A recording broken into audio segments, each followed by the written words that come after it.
From the moment we are born, we have a silent agreement with our own body, an unspoken understanding that it will be there for us, that it will perform. But what happens when one side of that agreement starts to fray? What happens when the one part of your male identity you've always taken for granted begins to send you warning signs? I'm talking about a loss of firmness, a decline in confidence, the quiet, nagging fear that things are winding down. My name is Dr. Eleanor Vance. As a urologist, I've spent over a decade in a confidential room with thousands of men, listening to these exact fears.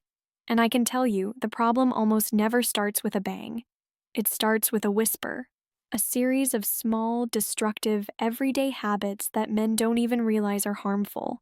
Today, we're going to break that silence. I'm going to pull back the curtain on the 5 things you must stop doing to protect your sexual health for the long haul, and I can promise you, the mistake I'll cover at number 4 is one that so many men make, driven by anxiety and online lies, that it can cause irreversible damage. Let's begin. Number 1. You're treating your pelvis like a concrete block. I'm talking about sitting. Our society is the civilization of the chair. We sit to work, drive, eat, and relax. But this chronic stillness is a silent enemy of male vitality. When you sit for hours on end, especially slouched in a chair or car seat, you are physically strangling your sexual function. Here's the mechanics of it. You are putting constant, grinding pressure on the pudendal artery and nerve, the main supply lines for blood and sensation to the penis. Think of it like standing on a garden hose. The pressure at the source might be fine, but the flow is choked off. Over years, this chronic compression damages blood vessels, desensitizes nerves, and critically weakens your pelvic floor muscles. These are the muscles that help trap blood in the penis to maintain a rigid erection. A weak pelvic floor is like having a leak in the system. Furthermore, blood flow follows a use it or lose it principle. Arteries and capillaries that aren't regularly flushed with a strong flow of blood can become less responsive and efficient over time. The fix is constant motion. It's not about giving up your job, it's about breaking the motionless spell. Set a recurring timer on your phone or watch. For every 30 minutes you sit, get up for just 2. Walk to get water, do a few simple stretches, or perform a set of 10 air squats right there in your office. And start doing Kegel exercises. To find these muscles, stop urination in midstream. Those are your pelvic floor muscles. Squeeze and hold them for 5 seconds, then relax. Do this 10 to 15 times, 3 times a day. You can do them while you're sitting in traffic or on a conference call. No one will know. You are reopening the supply lines. Number 2, you're cooking your future. A man's entire reproductive and hormonal system is built around one crucial principle: stay cool. The testicles are housed in the scrotum outside the core body, specifically to maintain a temperature that is about 2 to 3 degrees Fahrenheit cooler than the rest of you. This precise temperature is non-negotiable for producing healthy sperm and optimal levels of testosterone. And yet, we live a lifestyle that constantly conspires to overheat this delicate factory. Long, frequent immersions in hot tubs are a primary offender, bathing the scrotum in temperatures that can halt sperm production in its tracks and negatively impact testosterone synthesis.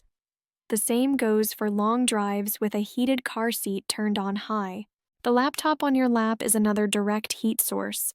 But one of the most insidious culprits is your underwear. Tight-fitting synthetic fabrics like polyester and nylon are essentially insulation. They don't breathe. They trap heat and moisture, creating a warm, damp environment that is hostile to testicular function. Cotton and other natural fibers, by contrast, are breathable and wick moisture away, helping to maintain that crucial cooler temperature.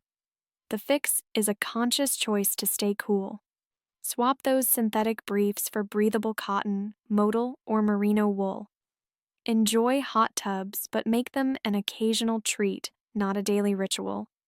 And create a physical barrier between your lap and your laptop, a desk, a table, or even a thick book. It may seem like a small thing, but protecting this sensitive thermal regulation is fundamental to your long-term masculine health.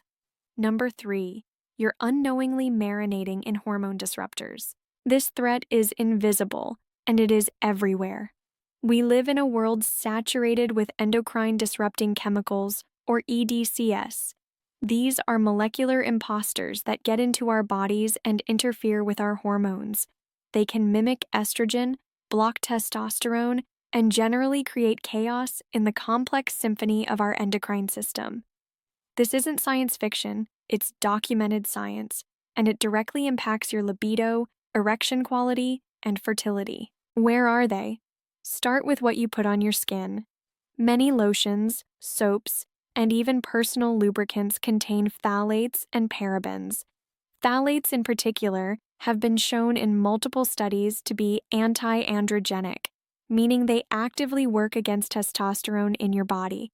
They are absorbed directly through the skin. They're also in synthetic fragrances used in laundry detergents, commercial air fresheners, and car deodorizers. When you wash your clothes in these detergents, those chemicals embed in the fabric and are held against your skin all day. They are in the plastics we drink from, especially those with recycling codes 3 and 7, and in the BPA lining of many canned foods. The fix is to become a gatekeeper for your body. This isn't about paranoia, it's about awareness. Start reading labels with the same care you'd read a food label. Choose personal care products that are fragrance-free, paraben-free, and phthalate-free. Switch to a simple plant-based laundry detergent. Store and heat food in glass, not plastic. Drink from stainless steel or glass bottles. Each simple swap you make lowers your body's total chemical burden and allows your hormones to function as nature intended. Number 4, you're using too much force and chasing a myth. This is the point I wish I could broadcast to every man. In my clinic, I've seen the tragic, permanent consequences that come from this mistake. It's born from anxiety and a deep misunderstanding of your own anatomy. The penis is not a bicep. You cannot work it out to make it bigger or stronger. It is a delicate vascular organ, composed of sponge-like tissues that fill with blood. The inner lining of this erectile tissue, the tunica albuginea, is strong but not invincible. When men engage in overly aggressive, high-friction masturbation techniques or try dangerous, mythical stretching exercises like jelqing, they can cause microscopic tears in this lining. Your body's response to injury is to create scar tissue. But scar tissue is not flexible like healthy tissue. It's rigid and inelastic. Over months or years, these small patches of scar tissue can build up into a hard lump or plaque. This plaque doesn't stretch during an erection, so it acts like a tether, causing the penis to bend abnormally. This is a medical condition called Peyronie's disease. It can cause pain, severe curvature, and make intercourse difficult or impossible. And it often starts with men trying to improve themselves with force. Your pursuit of an imagined ideal can lead to a very real and very devastating medical problem. The fix is one word: respect. Respect your anatomy. Understand that health is the goal, not a size dictated by the fiction of pornography. Focus on what truly matters: cardiovascular health for strong blood flow and confidence. Be gentle. If you have genuine concerns about size or curvature, the only safe and effective path is to consult a board-certified urologist. Do not let shame or misinformation lead you to a dangerous path that can cause a lifetime of regret. Number 5. You're neglecting the most important sex organ, your brain. We've focused on the plumbing, but none of it works without the command center. Your brain is the origin of all arousal, and many men today are systematically rewiring their brains for sexual failure. The number one tool for this negative rewiring is internet pornography. This is not a moral issue. It is a neurological one. Real-life intimacy involves a slow build of dopamine, our brain's pleasure chemical. Internet porn, with its endless novelty and extreme scenarios, provides a fire hose torrent of dopamine that real life can't compete with.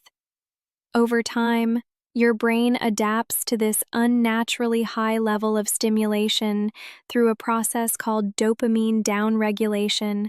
It becomes less sensitive. You need more and more extreme material just to feel the same level of arousal. This is why I see so many men in my office who can get an erection to a screen but struggle with a real, loving partner.